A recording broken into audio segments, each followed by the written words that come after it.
Hello मित्रों, सुनाइए कैसे हो आप सभी लोग। उम्मीद है सभी लोग बहुत अच्छे हैं और हमेशा अच्छे रहें। तो मित्रों, हमारा जो लास्ट लेक्चर था वो बायोडाइवर्सिटी के बारे में था। बायोडाइवर्सिटी के बारे में हमने कुछ जनरल बातें की थी, कोई ज़्यादा कुछ ऐसी बातें तो थी नहीं, इंट्रोडक्शन था, केवल इंट्रोडक्टरी क्लास थी वो। इस वीडियो में भी मित्रों हम बायोडाइवर्सिटी के बारे में ही जिक्र करेंगे।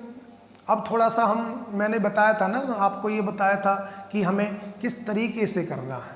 मैंने ये जिक्र किया था आपसे कि हमें किस तरीके से पढ़ना है। मतलब हमें ऐसे नहीं करना है कि पहले हिस्ट्री ले ली फिर टॉपिक्स ले लिए, या हमें ऐसे नहीं करना है। हमें जो डाइवर्सिटी पढ़नी है ना मित्रों, वो एक जर्नी की तरह पढ़नी है। ये बात मैं पिछली वीडियो में कर चुका हूँ, जो मेरी लास्ट वीडियो थी डाइवर्सिटी पर, उस पर मैं ये बातें सारी कर चुका हूँ मित्रों। तो ज़्यादा समय खराब ना करते हुए हम अपने काम की बात पे आ जाते हैं, ठीक है ना। तो मित्रों, डाइवर्सिटी के फील्ड में सबसे पहला नाम जो आता है वो आता है अरिस्टोटल साहब का। अरिस्टोटल साहब का सबसे पहला जो नाम है आता है, जो जिन्होंने पहला अपना काम किया, कंट्रीब्यूशन दिया। क्योंकि उस टाइम तो आइडिया ही नहीं था मित्रों। जो लोग काम करते थे उनको कोई ज़्यादा कुछ आइडिया ऐसा नहीं था, ना ज़्यादा नॉलेज थी। तो मतलब पहली बार सोचना जो स्टार्ट किया बायोलॉजी में, वो अरिस्टोटल साहब ने किया। इसलिए मित्रों, अरिस्टोटल साहब को हम देखेंगे फादर ऑफ जूलॉजी भी उन्हें बोलेंगे, हम फादर ऑफ बायोलॉजी भी बोलेंगे। फादर ऑफ बायोलॉजी अरिस्टोटल साहब है, फादर ऑफ जूलॉजी अरिस्टोटल साहब है, ठीक है ना। तो मित्रों, अब थोड़ा सा हम उनके टाइम पीरियड पर आ जाते हैं कि क्या था टाइम पीरियड उनका, अरिस्टोटल साहब का। तो अरिस्टोटल साहब का जो टाइम पीरियड था मित्रों, 384 BC से लेकर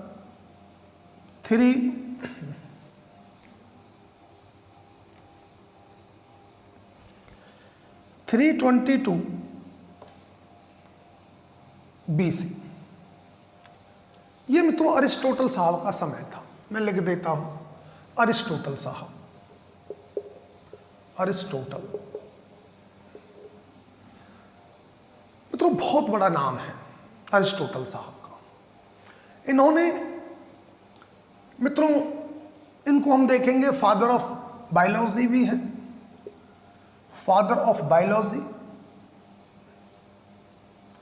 और ये मित्रों फादर ऑफ जूलॉजी भी कहलाते हैं। Father of zoology, father of zoology, ठीक है जी। मित्रों, इन्होंने किया क्या? इन्होंने एक्चुअल में प्लांट्स को क्लासिफाई किया, एनिमल को भी किया, ऐसी बात नहीं है कि एनिमल को नहीं किया था। प्लांट को क्लासिफाई किया इन्होंने, प्लांट को जो बांटा इन्होंने, प्लांट्स की अगर मैं बात करूं तो अरिस्टोटल साहब ने प्लांट्स को जो बांटा वो कैसे बांटा देखिए जरा। तो मित्रों, अरिस्टोटल साहब जो है, ये टाइम पीरियड मैंने लिख दिया मित्रों, ये समय इनका है। हम अब इनके समय में आ गए हैं और इनके हिसाब से ही सोचेंगे, वैसे नहीं सोचेंगे कि जी 2022 में है ना। आप और मैं अब किस टाइम में हैं? अब हम टाइम में हैं अरिस्टोटल साहब की, ठीक है ना। तो मित्रों, शुरुआत हो रही है। ये टाइम ऐसा है, बायोलॉजी के बारे में कुछ ज़्यादा पता नहीं है किसी को भी। तो अरिस्टोटल साहब ने यहाँ से बायोलॉजी के बारे में सोचना स्टार्ट किया। फिलोसफर थे मित्रों, फील्ड तो बहुत थे जिनमें अरिस्टोटल साहब ने काम किया, बहुत फील्ड थे। हम देखेंगे मित्रों, ज़्यादातर जो लोग थे ना ऐसे, वो फिजिक्स में भी काम किया, मैथमेटिक्स में भी काम किया, बायोलॉजी में भी काम किया, है ना। बहुत से ऐसे फील्ड हैं, म्यूजिशियन भी रहे, बहुत सी ऐसी चीज़ें आएंगी मित्रों जिसमें उन्होंने काम किया। तो यहाँ से शुरुआत होती है मित्रों बायोलॉजी की। बायोलॉजी की मतलब बायोलॉजी की शुरुआत नहीं बोलूंगा मैं, बायोलॉजी तो मित्रों मतलब यहां से बायोलॉजी के फील्ड में सोचने की शुरुआत होती है अरिस्टोटल साहब से। तो मित्रों, इन्होंने क्या किया, प्लांट्स को, जो पौधे थे उनको मित्रों 3 कैटेगरी में बांट दिया। श्रब्स, ट्रीज, हर्ब्स, है ना। 3 कैटेगरी बनाई, हर्ब्स बनाई, हर्ब्स, श्रब्स, ट्रीज। 3 कैटेगरी मित्रों इन्होंने बना दी प्लांट की। और मित्रों ये नहीं था, ऐसा नहीं था कि केवल प्लांट को ही किया, इन्होंने काम एनिमल पर भी किया। एनिमल की अगर बात कर लेते हैं हम, तो एनिमल को मित्रों इन्होंने 2 कैटेगरी बनाई एनिमल की। एक तो बनाई जिनका रेड ब्लड है वो, और एक जिनका ब्लड रेड नहीं है। एनिमल को 2 ही चीजों में इन्होंने बांटा। एक तो रेड ब्लड जिनका है, रेड ब्लड जिनका था वो, और जिनका नहीं था without red blood, without red blood एक वो मित्रों, ठीक है ना। तो अरिस्टोटल साहब, अब बात आती है कि यहां से पूछा क्या जा सकता है, आपसे क्या पूछ सकते हैं। तो मित्रों क्लासिफिकेशन तो बड़ा सिंपल था, प्लांट और एनिमल की बातें की अरिस्टोटल साहब ने। प्लांट को डिवाइड कर दिया, 3 कैटेगरी बना दी, हर्ब्स, श्रब्स, ट्रीज। और एनिमल को मित्रों अगर देखें तो एनिमल में 2 कैटेगरी बना दी। एक तो वो एनिमल जिनका ब्लड रेड होगा, और एक वो एनिमल जिनका ब्लड रेड नहीं होगा, ठीक है ना। मित्रों फादर ऑफ बायोलॉजी अरिस्टोटल साहब कहलाएंगे, फादर ऑफ जूलॉजी भी अरिस्टोटल साहब कहलाएंगे। तो मित्रों यहां तक तो लगता है मामला आपका क्लियर है, ठीक है ना। तो ठीक है, यही समय था मित्रों। मित्रों ये जो बीसी का टाइम होता है ना, बीसी एडी का, ये ऐसा, बीसी बोले तो बिफोर क्राइस्ट, और एडी बोले तो एनो डोमिनी, ये टाइम है, ठीक है ना। तो मुझे लगता है इनको, इसको लेकर तो कोई इशू है नहीं आपके माइंड में, ठीक है ना। बस थोड़ा सा ये रखने वाली बात है, father of biology, father of zoology, ठीक है, ये रखना है। चलो मित्रों अब इनके समय से हम लौट आते हैं। इनका समय हो लिया, इन्होंने अपने समय पे यही काम किया था, प्लांट को क्लासिफाई किया, एनिमल को क्लासिफाई किया। चलो जी इनके समय से अब आ जाते हैं लौट।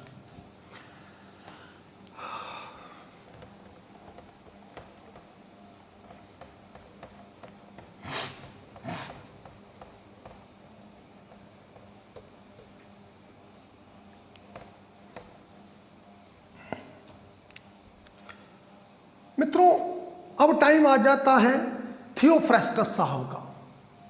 किसका आ जाता है? थियोफ्रेस्टस साहब का टाइम आ जाता है। तो थियोफ्रेस्टस साहब का जो टाइम था मित्रों 371 BC टू 281 है मित्रों, 287 BC ये था थियोफ्रेस्टस साहब, थियोफ्रेस्टस। लो मित्रों ये माना जाता है, कुछ लोग मानते हैं, कहीं कहीं लिखा भी है कि जो थियोफ्रेस्टस साहब थे वो एक्चुअल में अरिस्टोटल साहब के ही स्टूडेंट थे। स्टूडेंट कह लीजिए, फॉलोवर कह लीजिए, जो चाहे आप बोल सकते हैं। मित्रों इनको बोला जाता है father of botany, father of botany, father of botany इनको बोला जाता। इनको मित्रों फादर ऑफ एंशिएंट टैक्सोनॉमी भी बोलते हैं। और क्या बोलेंगे? Father of ancient taxonomy, ancient taxonomy, ancient taxonomy, ये है मित्रों। इन्होंने अपने जीवन में एक किताब लिखी, एक बुक लिखी, हिस्टोरिया प्लांटैरम। ये भी याद रखना क्योंकि ये चीजें पूछ ली जाएंगी। इन्होंने जो बुक लिखी, बुक है मित्रों इनकी हिस्टोरिया प्लांटैरम, हिस्टोरिया प्लांटैरम, प्लांटैरम। लो हिस्टोरिया प्लांटैरम इनकी बुक है, जो इन्होंने बुक लिखी हिस्टोरिया प्लांटैरम। अब इन्होंने मित्रों किया क्या, बात ये आती है। ठीक है, ये तो हम बोल रहे हैं, father of ancient taxonomy, father of botany, ठीक है। बुक लिखी हिस्टोरिया प्लांटम। काम क्या था इनका, इनके ड्यूरेशन में क्या काम था? तो मित्रों जो इनका काम था वो मैंने बताया, जैसे कि मानते हैं कि जी अरिस्टोटल साहब के फॉलोवर थे या अरिस्टोटल साहब के स्टूडेंट थे, तो कुछ ज़्यादा काम था नहीं, बस अरिस्टोटल साहब के काम पर ही थोड़ा इन्होंने काम किया। इन्होंने क्या किया, सॉरी फॉर दैट। काम मित्रों इनका ये था कि इन्होंने प्लांट को डिवाइड किया। हमने देखा था अरिस्टोटल साहब ने 3 में किया था। क्या किया था? हब्स बनाए, श्रब्स बनाए, ट्रीज बनाए। इन्होंने मित्रों क्या किया? ट्रीज बनाए। ट्रीज को मतलब जो प्लांट पौधे थे, प्लांट को क्लासिफाई किया 4 ग्रुप में, trees, under shrubs, shrubs and herbs. इसमें इन्होंने काम किया था, मतलब क्लासिफाई किया था इनको। इसके साथ साथ किस बेस पर क्लासिफाई किया इन्होंने, इस बात पर भी आ जाते मित्रों। इन्होंने जो क्लासिफाई किया था, या मैं बोलूं अरिस्टोटल साहब ने जो क्लासिफाई किया था, वो कुछ ज्यादा करेक्टर्स को लेकर नहीं किया था। अरिस्टोटल साहब कोई ले लिया एक character, based on a single character classification था उनका, ठीक है ना। इनका भी हम देखेंगे एक ही क्लासिफिकेशन के ऊपर बेस्ड है, जो इनकी मतलब हैबिट, ग्रोथ हैबिट के बारे में अगर बात करें, ग्रोथ हैबिट के बेस पर इन्होंने क्लासिफाई किया केवल एक करेक्टर को लेके। जो मित्रों मैं बात करूंगा बाद में भी, जब हम लेक्चर्स डालेंगे, लेक्चर्स होंगे हमारे जब प्लांट डायवर्सिटी के या डायवर्सिटी के जो भी लेक्चर्स होंगे, उसमें बातें करेंगे हम मित्रों क्लासिफिकेशन की, कि क्लासिफिकेशन कितने तरह का होता है। हम देखेंगे एक क्लासिफिकेशन आर्टिफिशियल क्लासिफिकेशन है, एक क्लासिफिकेशन होता है नेचुरल क्लासिफिकेशन, एक फोनेटिक क्लासिफिकेशन, वो सारी बातें करेंगे। तो मित्रों अरिस्टोटल साहब ने जो क्लासिफाई किया एक करेक्टर को लेकर किया, सिंगल करेक्टर को लेकर किया। ऐसे ही थियोफ्रेस्टस साहब ने भी सिंगल करेक्टर को लेकर प्लांट को क्लासिफाई कर रहे हैं। और जब मित्रों इस तरह से काम किया जाए, जब सिंगल करेक्टर के बेस पर किसी चीज को हम क्लासिफाई करें, तो उसको हम आर्टिफिशियल क्लासिफिकेशन कहते हैं। आर्टिफिशियल, केवल एक या 2 करेक्टर को लेकर अगर हम कर रहे हैं तो आर्टिफिशियल है। अगर ग्रॉस मॉर्फोलॉजी, बहुत सारे करेक्टर्स ले लें, हम ग्रॉस मॉर्फोलॉजी की बात करें और तब हम अगर किसी चीज की क्लासिफिकेशन करते हैं, तो मित्रों नेचुरल क्लासिफिकेशन कहलाता है। कोई नहीं, इन बातों को हम कर लेंगे, डोंट वरी। अभी हम बात करते हैं मित्रों कि थियोफ्रेस्टस साहब का काम पर आ जाते हैं। तो थियोफ्रेस्टस साहब जो थे, ठीक है जी, बुक ये तो मित्रों फैक्ट डाटा है जो किया कि जी फादर ऑफ बॉटनी कौन? थियोफ्रेस्टस साहब। और फादर ऑफ एंशिएंट टैक्सोनॉमी कौन? थियोफ्रेस्टस साहब। अब बात आ जाती है जी टैक्सोनॉमी के फादर कौन है? लीनियस साहब, कार्लस लीनियस। मित्रों बहुत बड़ा नाम है, वो आएंगे उनके टाइम पर भी, चलिए कोई बात नहीं। बुक लिखी मित्रों इन्होंने हिस्टोरिया प्लांटारम। इन्होंने जो प्लांट को क्लासिफाई किया वो एक ग्रोथ हैबिट के बेस पर किया, एक करेक्टर को लेकर। तो इन्होंने जो 3 टर्म्स और दी, एनुअल, बाइनियल, पेरिनियल, ये टर्म भी मित्रों थियोफ्रेस्टस साहब ने दी। Annual, biennial, perennial. सुनिए जरा, एनुअल जो प्लांट अपनी ग्रोथ या अपनी लाइफ साइकिल के लिए अगर एक सीजन की नीड है, उनको एक सीजन में कर लेते हैं अपनी लाइफ साइकिल को कंप्लीट, तो मित्रों वो कहलाएंगे एनुअल, ठीक है ना। और मित्रों अगर ऐसे प्लांट जो एक से ज्यादा सीजन की रिक्वायर है, जिनको 2 सीजन में जो कंप्लीट कर रहे हैं, उन्हें बोल देंगे बायनियल। और मित्रों जिनको कंप्लीट ईयर चाहिए, 2 सीजन नहीं बल्कि मोर देन 2 सीजन्स अगर ऐसे हैं पौधे, तो मित्रों ऐसे पौधों को हम बोलेंगे पेरेनियल्स। तो इन्होंने 3 टर्म दी, एनुअल, बायनियल और पेरेनियल। पेरेनियल जिनको मित्रों काफी मोर देन 2 सीजन्स चाहिए अपनी लाइफ साइकिल को कंप्लीट करने के लिए, वो पेरेनियल कहलाएंगे। तो मित्रों मुझे लगता है ये तो मामला हो चुका है। थियोफ्रेस्टस साहब का भी कोई खास बातें इसमें थी नहीं, ठीक है ना। ज़्यादा बातें ना अरिस्टोटल साहब के टाइम पर थी ना इनके टाइम पर थी, बट एक चीज़ जरूर है मित्रों, अरिस्टोटल साहब ने बायोलॉजी में सोचने की शुरुआत की, सोचना स्टार्ट किया अरिस्टोटल साहब। ठीक है, ये स्टूडेंट थे या फॉलोअर थे, जो भी हम कहें, इन्होंने थोड़ा सा और कुछ किया मित्रों। पहले ऐसे ही होता था, पहले ऐसे ही होता था, धीरे धीरे धीरे धीरे एडवांसमेंट होती चली जाती हैं, धीरे धीरे कमियां निकलती जाती हैं, और आने वाले समय में लोग अपना कुछ ना कुछ ऐड करते रहते हैं, कमियां निकालते रहते हैं और बताते रहते हैं कि ये नहीं, ये होना चाहिए। तो ठीक है मित्रों, अब मित्रों समय आएगा लीनियस साहब का, कैरोलस लीनियस, बहुत बड़ा नाम है मित्रों। चलिए ये हम आ जाते हैं, अब इनके समय से भी हम थोड़ा लौट आते हैं।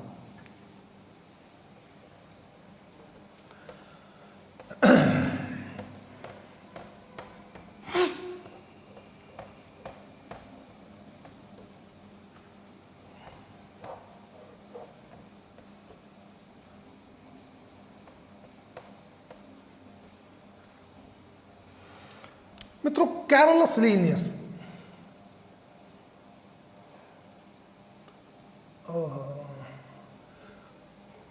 अरे यार,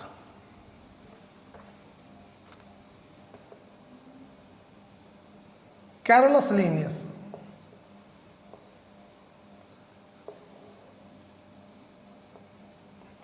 मित्रों, इनका जो टाइम पीरियड स्टार्ट होता है वो होता है 1707 से लेकर जो होता है वो 1778 तक है, 10 जनवरी। ये है कैरोलस लीनियस साहब का टाइम। आ गए जी, कैरोलस लीनियस साहब के टाइम पर हम आ गए हैं मित्रों। जैसे मैंने बताया बहुत बड़ा नाम है। कैरोलस लीनियस साहब को कार्ल वॉन लिन भी बोलते हैं, कार्ल वॉन लिन, कार्ल वॉन लिन। एब्रीवेटेड फॉर्म भी यूज कर ली जाती है मित्रों का, खाली लिन ही लगा दें तो भी चल जाएगा। बहुत बड़ा नाम है, अपने आप में एक ब्रांड है ये नाम, समझ लीजिए। कैरोलस लीनियस ब्रांड का नाम है, ठीक है ना। तो मित्रों इनके काम पर आ जाते हैं मित्रों। काम तो मित्रों बहुत किए इन्होंने। इनको मित्रों कैरोलस लीनियस साहब को फादर ऑफ टैक्सोनॉमी बोला जाता है, father of taxonomy, father of plant taxonomy, father of plant taxonomy,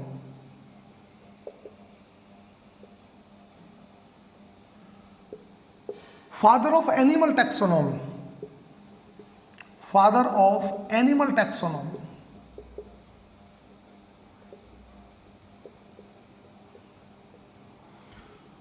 father of systematics, ठीक है ना, father of systematics, father of systematics,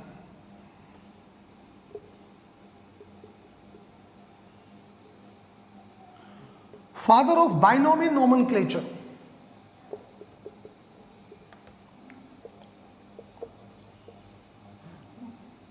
binomial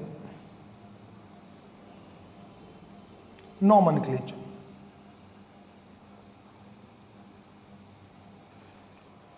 ठीक है ना। हम सिस्टमैटिक बोल सकते हैं या मतलब एक टर्म है मित्रों सिस्टेमा, चलो वो छोड़ते हैं, वो बुक्स की बात है, ठीक है। तो देखिए कितनी चीज़ें हम बोलते हैं कार्लस लीनियस साहब को। फादर ऑफ टैक्सोनॉमी भी बोलते हैं, फादर ऑफ प्लांट टैक्सोनॉमी भी बोलते हैं, फादर ऑफ एनिमल टैक्सोनॉमी बोल रहे हैं, फादर ऑफ सिस्टमैटिक बोल रहे हैं, फादर ऑफ बाइनोमियल नोमेनक्लेचर बोल रहे हैं मित्रों। कितने फील्ड में काम किया मित्रों। जो पहले लोग होते थे ना, पहले लोगों का जो काम होता था वो एक आध फील्ड का नहीं होता था, वो बहुत ज़्यादा फील्ड में काम करते थे। ऐसे ही अपना लीनियस साहब हैं, इन्होंने भी काम किया मित्रों। इन्होंने अब इनके काम पर आ जाते हैं, थोड़ा काम क्या किया इन्होंने। अच्छा ये तो हो गए मित्रों, ये आपको पता होना चाहिए कि लीनियस साहब को किस किस चीज़ का फादर बोला जाता है। थोड़ा मैं बुक्स पर आ जाता हूँ इनके, पहले बुक्स बता देता हूँ, काम पर तब आएंगे। मतलब बुक्स भी मित्रों काम में ही आता है। इनका काम क्या था, बुक्स लिखी थी भाई इन्होंने, ठीक है, उस बात पर भी आ जाते हैं मित्रों। क्या क्या बुक्स लिखी थी मित्रों? एक तो लिखी इन्होंने सिस्टेमा नेचर, सिस्टेमा नेचर, सिस्टेमा नेचर, ये बुक लिखी 1 अगस्त इन 1757। इसके 2 एडिशन लिखे थे मित्रों। एक तो एडिशन आया था, जो फर्स्ट एडिशन था, फर्स्ट एडिशन,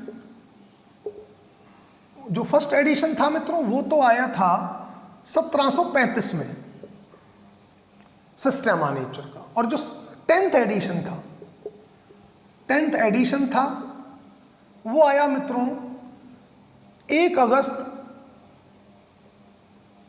1757। इसमें बताया क्या है इन्होंने क्लासिफाई किया था एनिमल्स को, एनिमल की नेमिंग की, जो इन्होंने बाइनोमियल नोमेनक्लेचर दिया था कि जी जो इन्होंने क्या कहा, जब बात ये चल रही थी ना कि जी नामकरण कैसे होना चाहिए, तो मित्रों बड़े तरह तरह के लोगों के आइडिया थे। मतलब एक तो ये भी था, मतलब बोले तो पॉलिनोमियल पॉलिनोमियल नोमेनक्लेचर भी आ गया था मित्रों। पॉलिनोमियल क्या था सुनिए, थोड़ा रुक जाते हैं यहाँ पर।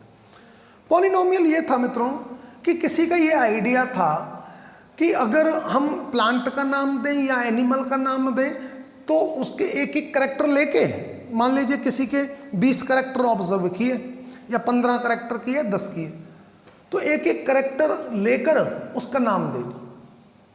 पॉलिनोमियल जो नोमेनक्लेचर था वो ये था कि एक एक करैक्टर ले लो और एक नाम बना दो।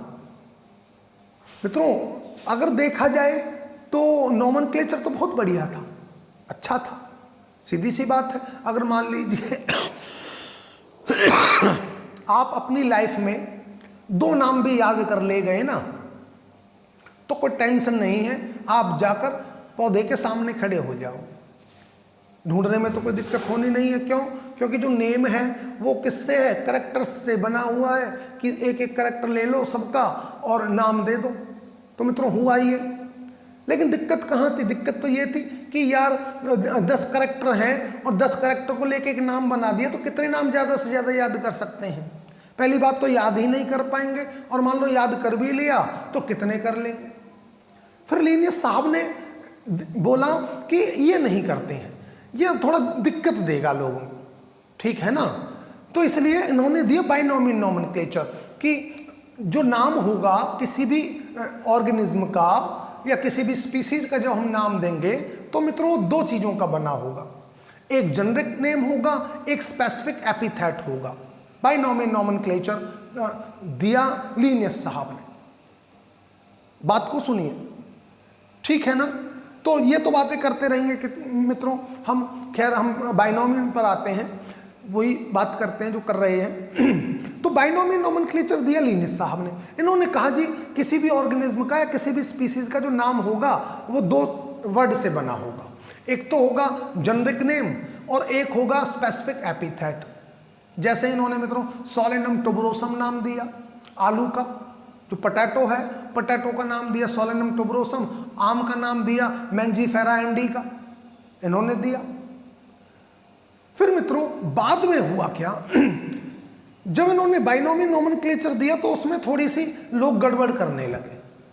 लोग जब गड़बड़ करने लगे उसमें दिक्कतें आने लगी, तो फिर उसको सुधारा, उसके स्ट्रिक्ट रूल बनाए गए आईसीबीएन के द्वारा। ICBN international code of botanical nomenclature, ICBN, ICZN भी है, international code of zoological nomenclature, international code for zoological nomenclature और international code of botanical nomenclature, ICBN and ICZN.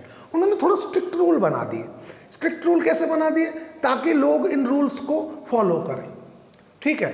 एक चीज हमेशा याद रखना मित्रों, लीनियस साहब जो हैं वो फाउंडर हैं बाइनोमियल नोमेनक्लेचर के।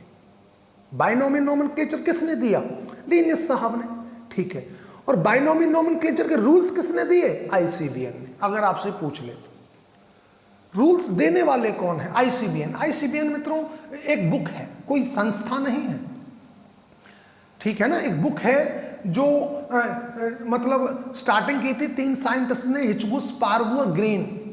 3 साइंटिस्ट थे, हिचगो, स्पार्गो, ग्रीन, जिन्होंने ये लिखनी स्टार्ट की। और ये लिखनी स्टार्ट की थी मित्रों करीबन 1931 में, इन 1931 में लिखनी स्टार्ट की। और जो इसको एक्सेप्टेंस मिली, यूनिवर्सल एक्सेप्टेंस जो मिली, मतलब एक्सेप्टेंस का मतलब है इसको काम में लाया गया, वो 1961 में लाया गया, ठीक है। और बाकी इस किताब के बारे में थोड़ा मैं ये बता देता हूं कि ये मित्रों हर 6 साल बाद, हर 6 साल में इसमें रिकमेंडेशंस मंगाई जाती हैं हर जगह से, और रिकमेंडेशन में ये सलाह ली जाती है, देखा जाता है कि जी तुम्हें कहीं दिक्कत तो नहीं हो रही लोगों को क्लासिफिकेशन करने में, टैक्सोनॉमिस्ट को।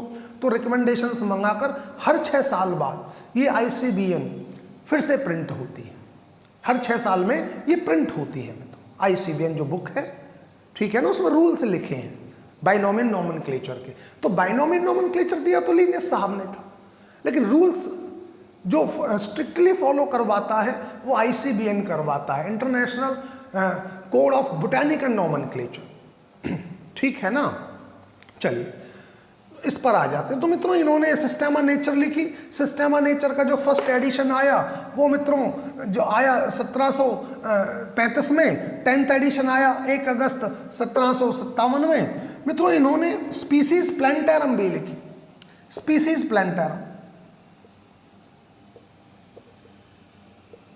स्पीसीज प्लांटेरम, स्पीसीज प्लांटेरम लिखी मित्रों इन्होंने 1 मई 1753 में इन्होंने स्पीसीज प्लांटेरम लिखी। मित्रों जो स्पीसीज प्लांटेरम बुक है ना, इसको लिखने वाले और भी हैं। जो हुकर साहब हैं, बेंथम हुकर साहब ने भी एक स्पीसीज प्लांटेरम बुक लिखी थी, इसमें आप कंफ्यूज मत होना।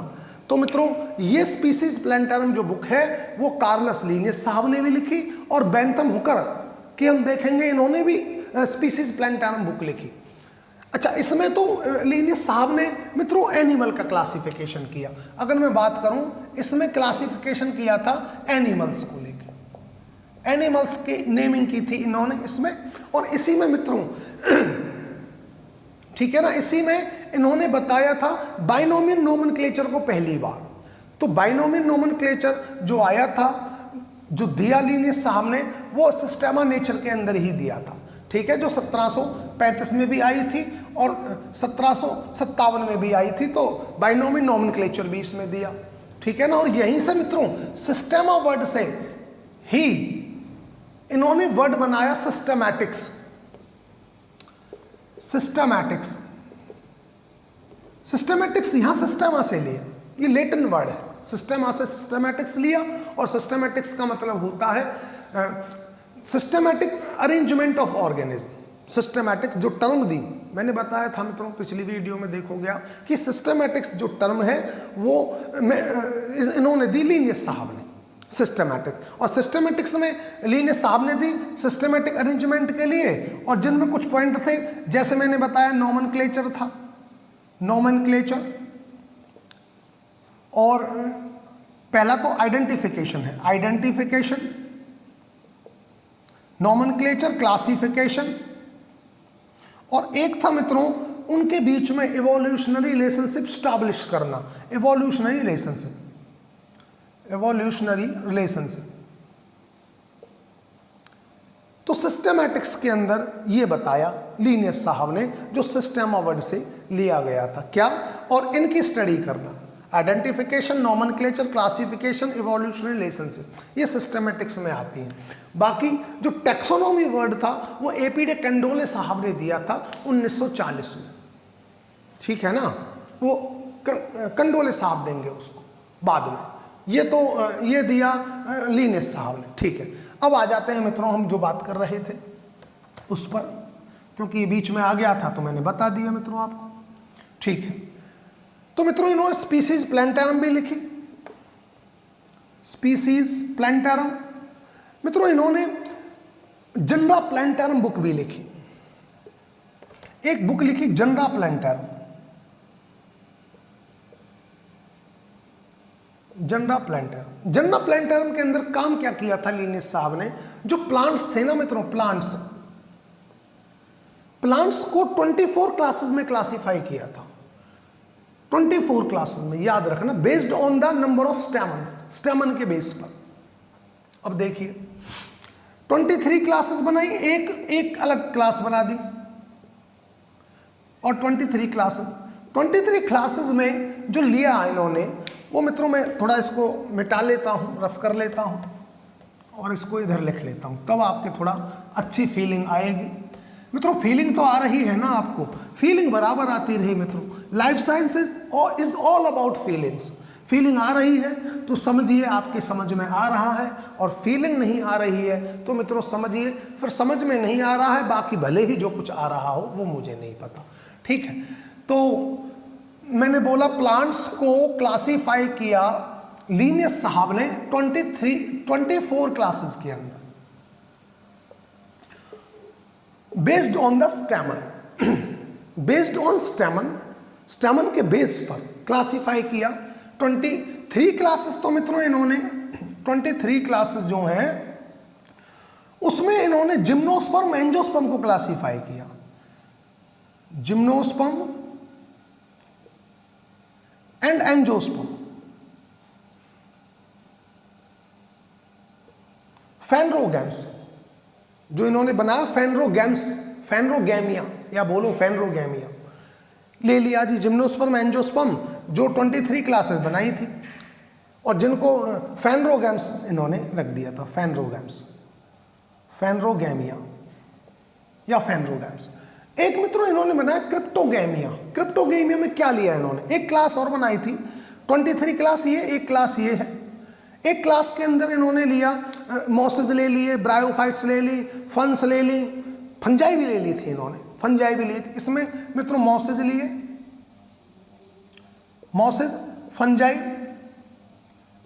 फंस, और मित्रों जो बनाई क्लास वो क्रिप्टोगैमिया बना दिया, क्रिप्टोगैमिया। तो कितनी क्लासेस बनाई लिनियस साहब ने? 24 क्लासेस बनाई। 23 क्लासेस में जिम्नोस्पर्म एंजियोस्पर्म को लिया, एक क्लास में मॉसेस ले लिए, फंस ले लिए, फंजाई ले ली, सारी कुछ ले ली, क्रिप्टोगैमिया वो बना दी। ठीक है, अब मित्रों किस पर था ये क्लासिफिकेशन? बेस्ड ऑन स्टेमन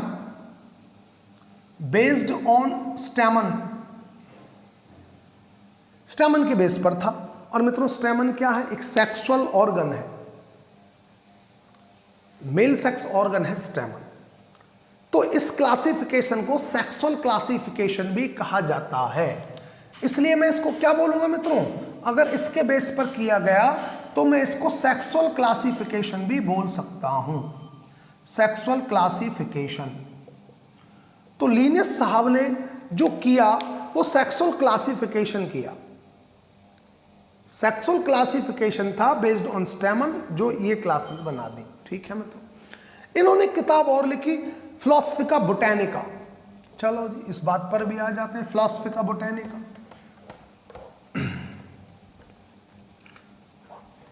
फिलोसफिका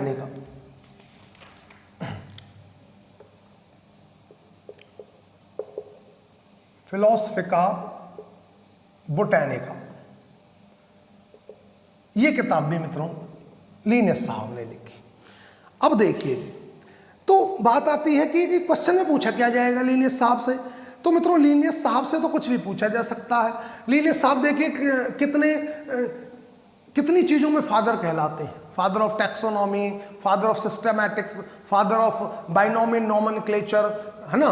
तो देखा आपने, बुक्स लिखने वाले बहुत ज़्यादा बुक्स लिखी इन्होंने। सिस्टेमा नेचर लिखा, स्पीसीज प्लांटरम लिखी, इधर स्पीसीज प्लांटरम मित्रों बेंथम हुकर साहब ने भी लिखी, और जनरा प्लांटरम इन्होंने लिखी, फिलोसफिका बोटैनिका इन्होंने एक बुक लिखी।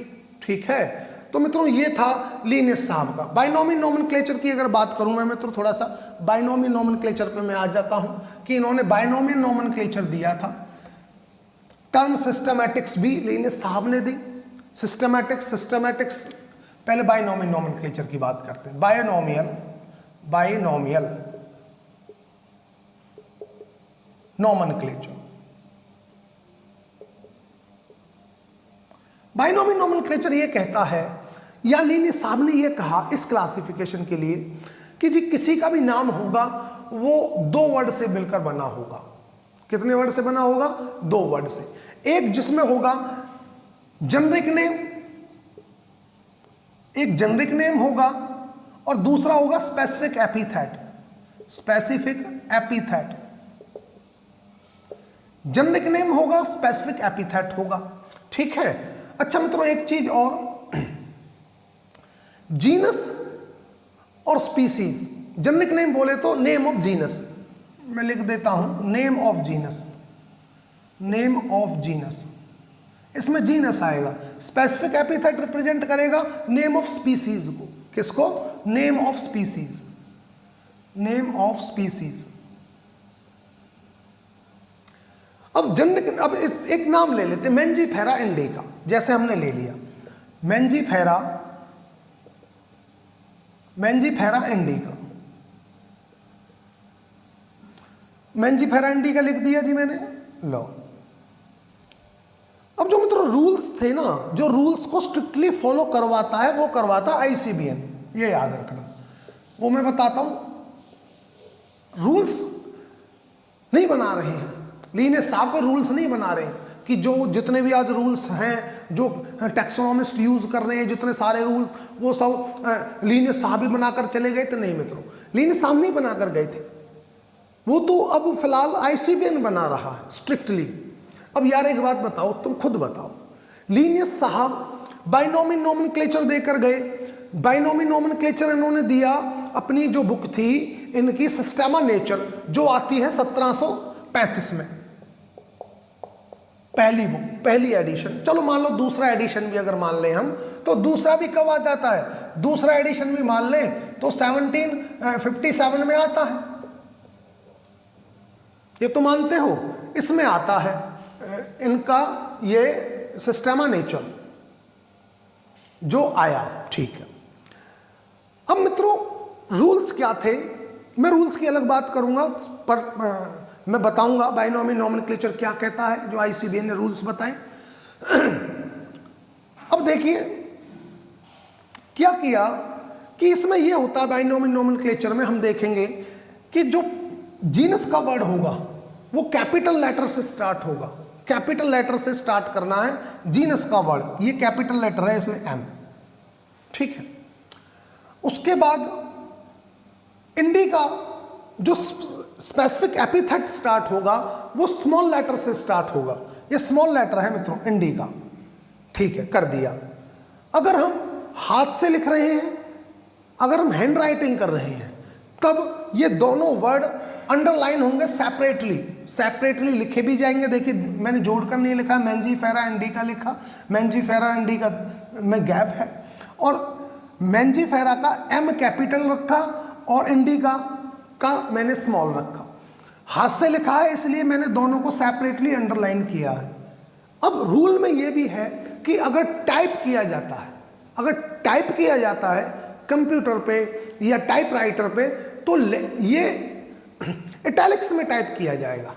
किस में टाइप किया जाएगा? इटैलिक्स में। इटैलिक्स बोले तो मतलब सारे शब्द लिखे होंगे और इटैलिक्स थोड़ा टेढ़ा लिखा जाना, वो इटैलिक्स में इसलिए क्योंकि इटैलिक्स ये दिखाएगा, इसके लेटिन ओरिजिन को दिखाएगा कि ये लेटिन से लिया गया वर्ड है। ठीक है ना? तो इटैलिक्स लेटिन ओरिजिन को दिखाने के लिए इटैलिक्स में प्रिंट होगा, अगर प्रिंट करते हैं तो। अब एक बात बताओ आप ही, मेंडल साहब बता रहे हैं अपने बाइनोमियल नोमेनक्लेचर को इस टाइम पर।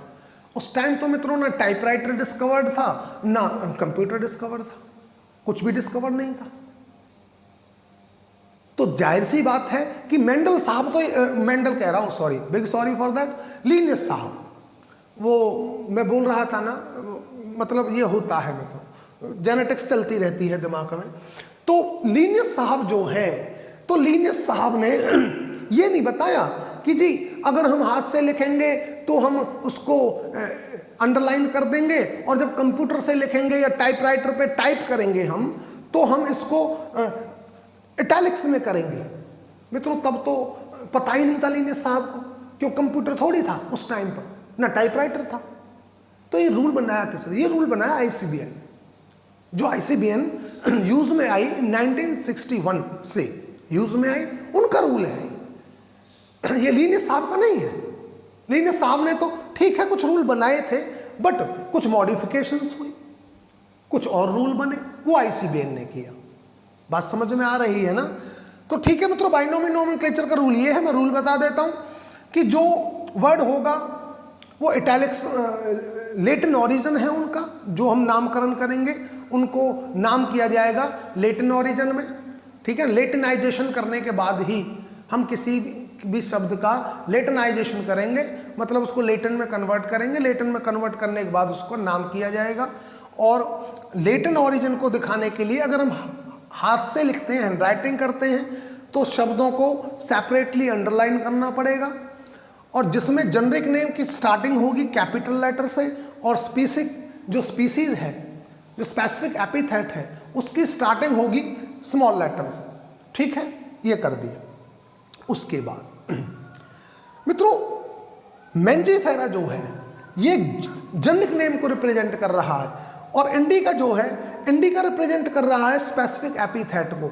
एक चीज याद रखना, जो जेनरिक नेम है, जीनस का नेम है, वो इंडिपेंडेंटली हम उसको कर सकते हैं, उसका इंडिपेंडेंट एग्जिस्टेंस है, वो डिपेंड नहीं है किसी पर। जेनरिक नेम का जो एग्जिस्टेंस है वो इंडिपेंडेंट है, बट स्पेसिफिक एपिथेट का जो एग्जिस्टेंस है वो इंडिपेंडेंट नहीं है। अगर मैं, बात नहीं आई समझ में, नहीं आ रही ना, कोई बात नहीं, मैं बताता हूं। जैसे मैंने बोला in Mangifera indica, in Mangifera indica, indica is a specific epithet, ये बोला। In Mangifera indica, in name Mangifera indica, indica represent specific epithet. ठीक है, ये बोला, ये ठीक है। अगर मैं बोलता, मैं ये बोलता दूसरी स्टेटमेंट कि इंडिका रिप्रेजेंट स्पेसिफिक एपिथेट, तो ये गलत हो जाता। अगर मैं केवल अकेला ये बोल रहा हूं इंडिका रिप्रेजेंट स्पेसिफिक एपिथेट और कुछ नहीं बोल रहा, तो ये गलत है। लेकिन अगर मैं ये बोलता हूं in Mangifera indica, in Mangifera indica, in name Mangifera indica, indica represent specific epithet, तब है। मतलब बॉटम लाइन समझिए, अगर जीनस है तो ये स्पेसिफिक एपिथेट है, और अगर जीनस नहीं है तो ये कुछ नहीं है। वैलिड? अगर जीनस है तब ये स्पेसिफिक एपिथेट कहलाएगा। अगर जीनस इसके साथ है, बताते हो, अगर आप बोलते हो कि Mangifera indica, in Mangifera indica, indica represent specific epithet, तब तो ठीक है। और अगर ऐसे नहीं बोलते हो, ऐसे ही बोलते हो कि जी इंडिका रिप्रेजेंट स्पेसिफिक एपिथेट, तब ये गलत है। बात समझ में आई? स्पेसिफिक एपिथेट का इंडिपेंडेंट एग्जिस्टेंस नहीं है, हां जीनस का होता है। ठीक है, तो मित्रों ये था बाइनोमियल नोमेनक्लेचर के बारे में जो लीनियस साहब ने बताया। इन्होंने टर्म एक सिस्टमैटिक्स भी दी मित्रों। ठीक है, बाकी हम इनको करेंगे, ऐसा नहीं है। बाइनोमियल नोमेनक्लेचर के जो आईसीबीएन ने बताया वो आईसीबीएन के टाइम पर बताएंगे, हम जाएंगे आईसीबीएन के टाइम पर भी। जैसे लीनियस साहब के टाइम पर आए हैं वैसे ही हम टाइम स्टार्ट करेंगे जब चलेगा। अभी तो हम कौन से सन में हैं? हम 1707 से 1778 के बीच में रह रहे हैं। ठीक है ना? तो और जितना लीनियस साहब ने बताया उतना ही मैं आपको बता रहा हूं। बाकी जब समय आएगा, कौन सा, जब 20वीं शताब्दी में आएंगे हम, कब आएंगे? जब आईसीबीएन का टाइम आएगा तो 20वीं शताब्दी में हम आ जाएंगे, और भी लोगों की बातें करेंगे उस टाइम पर। ठीक है, कोई टेंशन नहीं। मित्रों यहां से इन्होंने, लीनियस साहब ने सिस्टमैटिक टर्म्स भी दी। सिस्टमैटिक्स मैंने बताया, सिस्टमैटिक टर्म किसने दी? लीनियस साहब। सिस्टमैटिक्स, सिस्टमैटिक्स में क्या कहा कि सिस्टमैटिक अरेंजमेंट ऑफ ऑर्गेनिज्म किया जाए। ऐसे नहीं कि जैसे अरिस्टोटल साहब ने किया, ठीक है कर दिया, और या फिर थियोफ्रास्टस साहब ने किया, वो सिस्टमैटिक ढंग से करिए, ये बोला लीनियस साहब ने। तो सिस्टमैटिक ढंग से स्टडी करना, और स्टडी के अंदर कुछ बातों को माइंड में रखकर स्टडी करना। जैसे पहली बात थी आइडेंटिफिकेशन। आइडेंटिफिकेशन, आएंगे हम इस बात पर भी कि आइडेंटिफिकेशन क्या है, नॉमेनक्लेचर क्या है, क्लासिफिकेशन क्या है, एफिनिटी क्या है, हम उस बात पर आएंगे। आइडेंटिफिकेशन करना, नॉमेनक्लेचर करना, क्लासिफिकेशन करना और इनके बीच में इवोल्यूशनरी रिलेशनशिप स्टैब्लिश करना। इवोल्यूशनरी रिलेशनशिप ये है मित्रों सिस्टमैटिक्स। तो मित्रों मुझे लगता है कि आपका जो है ये कैरोलस लीनियस साहब का टाइम पर जो इन्होंने अपनी बातें की वो मैं बता चुका हूं। अब बात आ जाती है जो ये क्लासिफिकेशन कर रहे हैं ये किस बेस पर कर रहे हैं। इन्होंने कुछ मॉर्फोलॉजिकल कैरेक्टर्स लिए मित्रों, इन्होंने कुछ मॉर्फोलॉजिकल कैरेक्टर्स लिए, जैसे कि आपने देखा सेक्सुअल क्लासिफिकेशन इन्होंने दिया, स्टेमन के बेस पर इन्होंने 24 क्लासेस बनाई, 23 में फैनरोगैम्स को डिवाइड किया और 23 क्लासेस में, और एक क्लास के अंदर क्रिप्टोगैमिया बनाई जिसके अंदर मॉसेस फंस और तुम्हारा इसमें फंजाई वगैरह रखा। ठीक है, सेक्सुअल क्लासिफिकेशन इन्होंने दिया।